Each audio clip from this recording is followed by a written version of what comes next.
ವಿಧಾನಸಭೆಯ ಅಧ್ಯಕ್ಷ ಅಂತ UT ಖಾದರ್ ಅವರು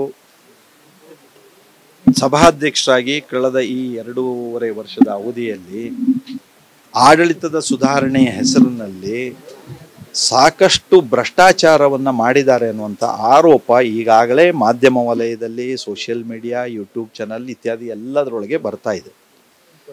ಅವರು ಮಾಡಿರುವಂಥ ಒಂದೊಂದು ಕೆಲಸವೂ ಸಹ ಇದು ತುರ್ತು ಇರಲಿಲ್ಲ.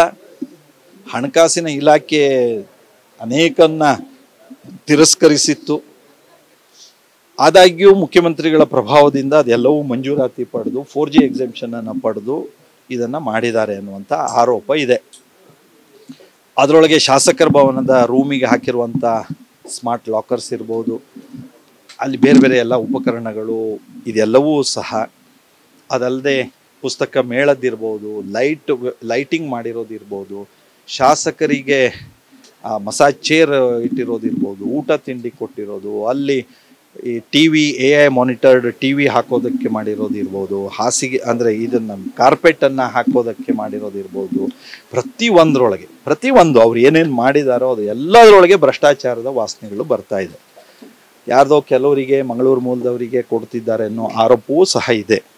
ಹಾಗಾಗಿ ಇದೆಲ್ಲ ಆರೋಪದಿಂದ ಆ ಸಭಾಧ್ಯಕ್ಷ ಸ್ಥಾನ ಮುಕ್ತ ಆಗಬೇಕು. ಯಾಕೆಂದರೆ ಪ್ರಜಾಪ್ರಭುತ್ವದ ವ್ಯವಸ್ಥೆಯಲ್ಲಿ ಸಭಾಧ್ಯಕ್ಷ ಸ್ಥಾನ ಅದು ಬಹಳ ದೊಡ್ಡ ಗೌರವದ, ಘನತೆಯ ಮತ್ತು ಬಹಳ ದೊಡ್ಡ ಸ್ಥಾನ. ಆ ಸ್ಥಾನ ಈ ರೀತಿಯ ಕಳಂಕಕ್ಕೆ, ಆರೋಪಕ್ಕೆ ಕಾರಣ ಆಗಬಾರದು. ಹಾಗಾಗಿ ಆ ಎಲ್ಲ ಹಿನ್ನೆಲೆಯಲ್ಲಿ ನಾನು ಸಿಟ್ಟಿಂಗ್ ಜಡ್ಜ್ ಅವರಿಂದ ಇದು ತನಿಖೆ ಆಗಲಿ, ಅವರು ಆರೋಪ ಮುಕ್ತವಾಗಲಿ, ಇದು ಅವರು ಹಾಲಿ ಒಬ್ಬ ನ್ಯಾಯಾಧೀಶರು ಇದು ತನಿಖೆಯನ್ನು ಮಾಡಲಿ. ಮತ್ತು ಸ್ಪೀಕರ್ ಈ ಸ್ಥಾನ ಕಚೇರಿ ಏನಿದೆ ಇದು RTI ವ್ಯಾಪ್ತಿಯಲ್ಲಿ ಇಲ್ಲ. ಹಾಗಾಗಿ ಪಾರದರ್ಶಕತೆಯನ್ನು ಕಾಪಾಡಿಕೊಳ್ಳೋದಕ್ಕೆ ಕಷ್ಟ ಆಗ್ತಾ ಇದೆ. ಹಾಗಾಗಿ ಇದು RTI ವ್ಯಾಪ್ತಿಯಲ್ಲಿ ಬರಲಿ ಅನ್ನುವಂಥದ್ದು 2 ವಿಷಯವನ್ನು ನಾನು ನಿಮ್ಮ ಎದುರುಗಡೆಯಲ್ಲಿ ಹೇಳಿದ್ದೆ. ಈಗಾಗಲೇ ನಾನು ಬಹಳ ಜವಾಬ್ದಾರಿ ಸ್ಥಾನದಿಂದಲೇ ಈ ಮಾತುಗಳನ್ನೆಲ್ಲವನ್ನೂ ಹೇಳ್ತಿದ್ದೇನೆ.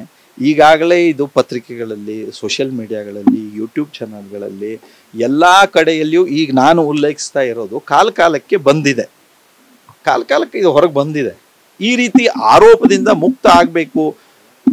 ನನ್ನ ಪೀಠ ಅಂದರೆ ನಾನು ಕುಳಿತದ್ದಂತಹ ಆ ಸ್ಪೀಕರ್ ಸ್ಥಾನ ಅನ್ನುವಂತಹ ಹಿನ್ನೆಲೆಯಲ್ಲಿ ಇದನ್ನೆಲ್ಲವನ್ನು ನಾನು ಕೇಳ್ತಾ ಇದ್ದೇನೆ.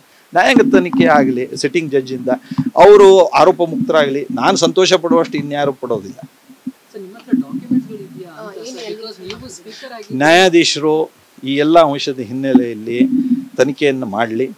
ಅದಕ್ಕೆ ಬೇಕಾಗಿರುವಂಥ ಅದೆಲ್ಲ ದಾಖಲೆಗಳನ್ನು ಅವರು ಸಂಗ್ರಹಿಸಲಿ.